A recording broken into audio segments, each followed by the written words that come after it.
మేషం వారికి గనక చూసుకున్నట్లయితే మనం ఈరోజు చెప్పుకోబోయే సబ్జెక్ట్ ఏమిటి అంటే కొంతమంది చూడండి స్త్రీ మూలకంగా కలిసి వస్తుంది ధనం. కొంతమంది అంటే వివాహం తర్వాత కలిసి రావడం, భార్య వచ్చిన తర్వాత, లేదా కొంతమందికి ఒక లవ్ అఫైర్ అనో లేకపోతే ఒక రిలేషన్షిప్ లో ఉన్నప్పుడు ధనం కూడా పోతుంది వాళ్ళకి.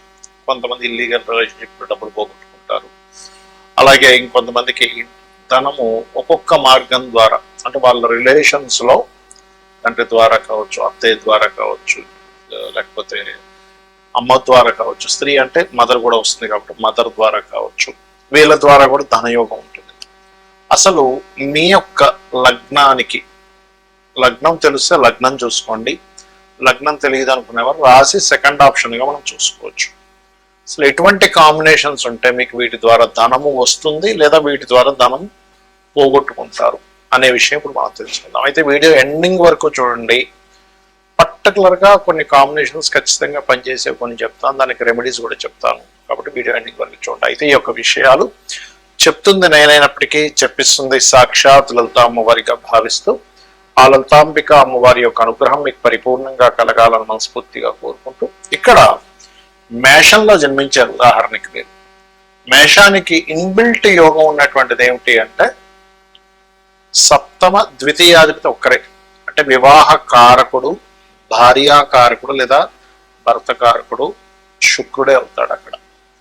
కాబట్టి ధనాధిపతి ఆయన ఒక్కడే అవుతున్నాడు. కాబట్టి శుక్రుడు కనుక పాడవ్వలేదు మీకు అంటే 100/100% ఆఫ్టర్ మ్యారేజ్ తర్వాత జీవిత భాగస్వామి ద్వారా కలిసి రావడం జరుగుతుంది. ఇంకా అందులో ఒకటే.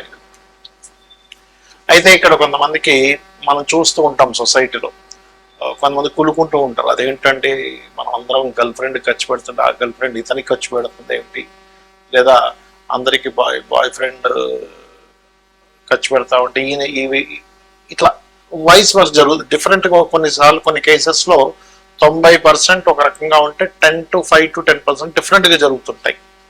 ఇదేమిటి ఇలా అవుతుంది అనిపిస్తూ ఉంటుంది. దానికి కారణం ఏమిటంటే ఒకటే గుర్తుపెట్టుకోండి, పూర్వజన్మ కర్మ అంటారు దాన్ని. పూర్వజన్మల్లో వీళ్ళు వాళ్ళకి బాకీ ఉన్నారు లేదా వాళ్ళు వీళ్ళకి బాకీ ఉన్నారు. అయితే ఇక్కడ అఫైర్స్ వల్ల డబ్బులు పోగొట్టుకోవడం లేదా ఇల్లీగల్ అఫైర్స్ వల్ల ప్రేమ వ్యవహారాల్లో మొన్న మనం చూసాం. పెళ్లి చేసుకుంటాను ప్రేమ అని చెప్పని 9 కోట్ల చిల్లర ఎవరో ఒక ఆవిడ తీసేసుకుందని మనం విన్నాం. న్యూస్ వచ్చింది, సంథింగ్ పేరు ఏదో ఉంది, నాకు గుర్తు రావట్లేదు. అయితే ఆ రకంగా అసలు ఎందుకు జరుగుతుంది అంటే మీ జాతకంలో మీ మేషం వారికి పంచమాధిపతి రవి, రైట్? ఈ పంచమాధిపతి గనక ధనాధిపతిని కంబస్ట్ చేసుకుంటే అంటే శుక్రుడు రవి క్లోజ్ కంజంక్షన్స్ లో ఉన్నారు ఉదాహరణకి మీకు, లేదా ఈ శుక్ర రవులతో పాటు కేతు కూడా ఉన్నాడు. ప్రేమ అనే పాయింట్ ఆఫ్ వ్యూలో అక్కడికి వెళ్ళి ప్రేమించి ఎవరిని ఇష్టపడి వాళ్ళకి కావాల్సింది మనం ఇచ్చేసి తీరా తర్వాత వాళ్ళు హ్యాండ్ ఇచ్చి ఇలాంటివి జరుగుతాయి. ఇది ప్రేమ వ్యవహారం నేను చెప్పేది. అది పురుషుడికైనా స్త్రీకైనా గుర్తుపెట్టుకోండి, ఇది 100% డౌట్ లేదు. ఒక్కొక్కసారి ఏమవుతుంది, ప్రేమ ఏముండదు, ఒక అఫైర్ నడుస్తుంది, ఒక లివింగ్ రిలేషన్స్ లో ఉంటారు, అక్కడ మీకు డబ్బులు వస్తాయి, కొంతమంది డబ్బులు పోతాయి. దానికి కారణం ఏమిటి అంటే 12th లాట్ అంటే మేషానికి గురువు శుక్ర సంబంధం కలిగి ఉంటాడు, అప్పుడు వస్తాయండి. కానీ అదే గురువు కనుక శుక్ర సంబంధం కలిగి ఉండి పాపగ్రహ సంబంధం అంటే నీచపడ్డ గ్రహం కానీ ఇలాంటి మహాదశలు కూడా పాడైపోయిన మహాదశలు అంటే ఎఫ్ఐఆర్ ద్వారా పోగొట్టుకునే దశలు నడుస్తాయి. అంటే మీకు గురు మహాదశ నడుస్తూ ఆ గురువు పాడైన మహాదశ నడిచింది అనుకోండి ఉదాహరణకి మేషం వారికి, ఖచ్చితంగా ఎఫ్ఐఆర్లోకి అడుగు పెట్టడం ఆలస్యం, ఆస్తులు మొత్తం పోతాయి.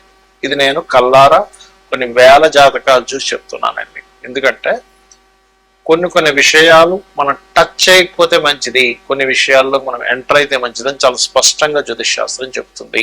అయితే మీరు నిత్యము చేయవలసింది సూర్య నమస్కారాలు చేయండి, గణపతి యొక్క ఆరాధన చేయండి, ఖచ్చితంగా బాగుంటుంది. మీరు ఎక్కువగా ఫైనాన్షియల్గా బాగా కలిసి రావాలంటే లక్ష్మీ ఆరాధన, లక్ష్మీ గణపతి ఆరాధన చేయండి. కొంతమందికి ఎలా ఉంటుందంటే తల్లి ద్వారా వస్తుంది, తల్లి అన్ని చూసుకుంటుంది పాపం, వాళ్ళకి చిన్నప్పటి నుంచి అన్ని ఎవ్రీథింగ్ మదరే మెయిన్ బోన్ సపోర్ట్ గా ఉంటుంది. అలాంటప్పుడు ఏమిటంటే మీ లగ్నానికి 4వ అధిపతి ఎవరో చూసుకోవాలి. మీది ఏ లగ్నం అయినా, మేషం కావచ్చు, వృషభం కావచ్చు. ఇప్పుడు మేషం అనుకోండి, చంద్రుడు ధనాన్ని ఇచ్చే కారకుడితో ఉన్నాడా, ఇక్కడ ఏంటంటే చంద్రుడు కనుక శుక్రుడితో ఉన్నాడు, ధనయోగం ఫైనాన్షియల్ గా బాగా మదర్ ద్వారా వస్తుంది. అలా కాకుండా ఈ అత్తగారి ద్వారా, అప్పుడు 10th లార్డ్ అంటే దశమాధిపతి, మీ లగ్నం నుంచి దశమాధిపతి ఎవరు తద్వారా వస్తుంది, గుర్తుపెట్టుకోండి. కొంతమంది చూడండి 3వ అధిపతితో కలిసి ఉంటాడు, అప్పుడు మామయ్య ద్వారా వస్తుంటాడు. అంటే ఏమిటంటే ఇక్కడ అదేదో వాళ్ళ ద్వారా రావాలని ఆశపడమని నేను చెప్పట్లేదు, మీరు వాళ్ళని పీడించుకొని తినండి నేను చెప్పట్లేదు. బాగా అర్థం చేసుకోండి. నా కాన్సెప్ట్ ఏంటంటే మీరు పూర్వజన్మల్లో వాళ్ళకి బాకీ ఉండడము, వాళ్ళు మీకు బాకీ ఉండడం. కొంతమంది చూడండి అత్తగారికి మొత్తం ఏం చూసుకుంటాడు, ఎవ్రీథింగ్, రూపాయి కట్నం తీసుకోకుండా, అసలు కట్నం అనేది తీసుకోకూడదు, కాకపోతే తీసుకోకుండా ఆవిడ పళ్ళన్నీ ఆవిడకి కావాల్సిన మెడిసిన్స్ కానివ్వండి ఆవిడ చూసుకోవడం అన్ని జరుగుతాయి. ఎందుకంటే 10th హౌస్కి, అత్తగారి 10th హౌస్, 10th హౌస్కి రుణం పడి ఉన్నాడు జాతకుడు. కొంతమందికి భార్యని ఇంకా ఆవిడకి ఏం కావాలి అన్ని కొనిస్తూ ఉంటాడు. కొంతమంది ఇతను ఏ జాబు చేయకుండా ఇంట్లో ఉంటే భార్య మొత్తము కూడా సంపాదించి ఇతనికి ఏం కావాలన్నీ చూసుకుంటూ ఏమాత్రం కించపరచకుండా కూడా చూసుకుంటారు కొంతమంది. అది ఎందుకు అంటే కొంత వీళ్ళ మంచితనం ఉంటుంది అక్కడ, వీళ్ళు ఉండేటువంటి వీళ్ళు ఏదో పాపం గొప్ప విషయాల కోసం ట్రై చేస్తూ ఉంటారు, ఈ ఐఏఎస్ ఐపీఎస్ కోసం పక్క చదువుకుంటూ ఉంటారు, లేకపోతే ఎంతో నిజాయితీగా వ్యాపారం చేసి కూడా నష్టపోయి ఇంట్లో కూర్చొని ఉంటే ఆవిడ అర్థం చేసుకుని పోషించవచ్చు.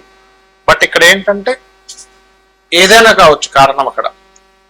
ఇక్కడ ఏంటంటే జీవిత భాగస్వామి ద్వారా మీకు బెనిఫిట్ ఉందా లేదా, సింపుల్ గా ఏం చెప్తుంది, 7th and 2nd కాంబినేషన్స్ పుష్కలంగా బ్రహ్మాండంగా ఉన్నాయి, మహాదశలు నడుస్తున్నాయి. ఇక్కడ ఏంటంటే మనకి ఆ మహాదశ నడుస్తుందా లేదా కూడా చాలా ముఖ్యమైనటువంటి అంశం.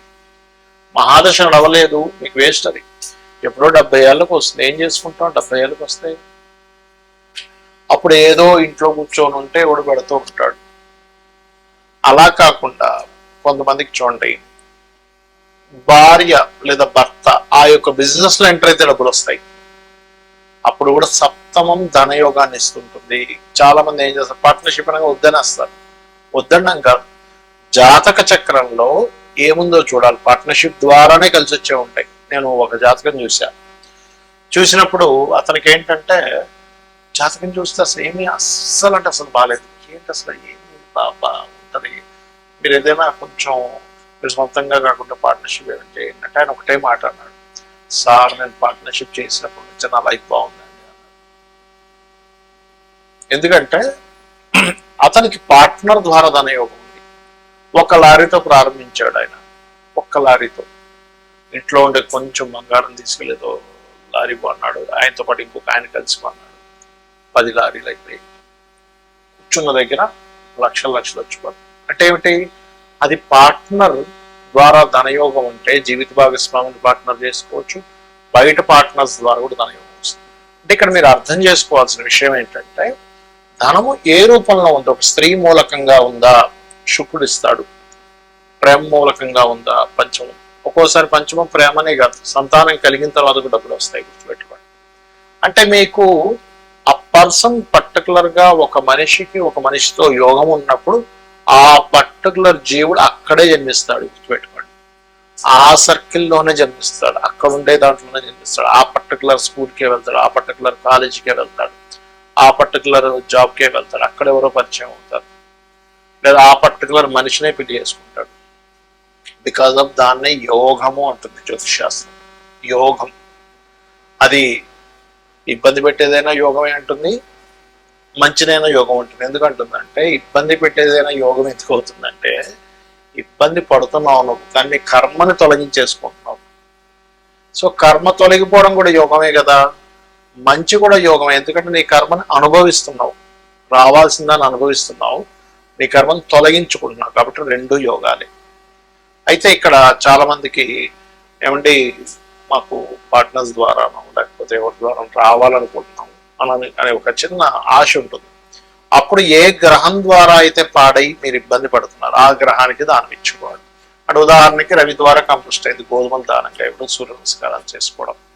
చంద్రుడి ద్వారా అయింది, అయితే చంద్రుడి ద్వారా అయ్యి చంద్రుడు స్పాయిలే కనుక శుక్రుడితో ఉంటే మీకు చాలా అంటే చాలా మటుకు స్త్రీల మూలంగా నష్టపోవడం జరుగుతుందండి. రావడం పక్కకు పెట్టండి, ఎవరో పరిచయం అవడం మనం చూస్తూ ఉంటాం, ఫేస్బుక్స్లోని ట్విట్టర్స్లోని ఎవరో పరిచయం అయ్యారు, నేను ఇంక ఇండియాకి వచ్చేస్తున్నా అని చెప్పారు, ఇలా చూస్తే అదేదో మన ఫ్లైట్ ఎయిర్పోర్ట్లో బ్లాక్ అయిపోయింది, ఆ డబ్బులు కడితే కానీ అది రాదన్నారు. ఇలాంటివన్నీ మనం వింటూ ఉంటాం. వాడు డబ్బులు కడతాడు. లేకపోతే శుక్రుడి ద్వారా పాడైతే ఏమవుతుంది అంటే, కొంతమంది వాహనం పెడతాడు, అసలు అది యాక్చువల్ ₹1,00,00,000 వాడు 30 లక్షలకి అమ్మేస్తున్నాడు. ఎందుకంటే నాకు సడన్గా అర్జెంట్ ఉందంటే నేను ఎక్కువ నడపలేదు దాన్ని, నాకు ఫలానా సోర్స్ మన డబ్బులు కట్టేస్తాను. లేదు చూస్తే అంత ఫేక్ ఉంటుంది. ఫేక్ ద్వారా డబ్బులు పోతున్నాయంటే చాలా క్లియర్గా మహాదశ గోచారం అంటే ధనస్థానాన్ని కేతు సంబంధం కలిగి ఉంటుంది. మహాదశ కూడా కేతు సంబంధాలు కలిగి నష్టపోయే కాంబినేషన్స్లో ఉంటాయి. అలా రకరకాల మార్గాల్లో ఉంటాయి, గుర్తుపెట్టుకోండి.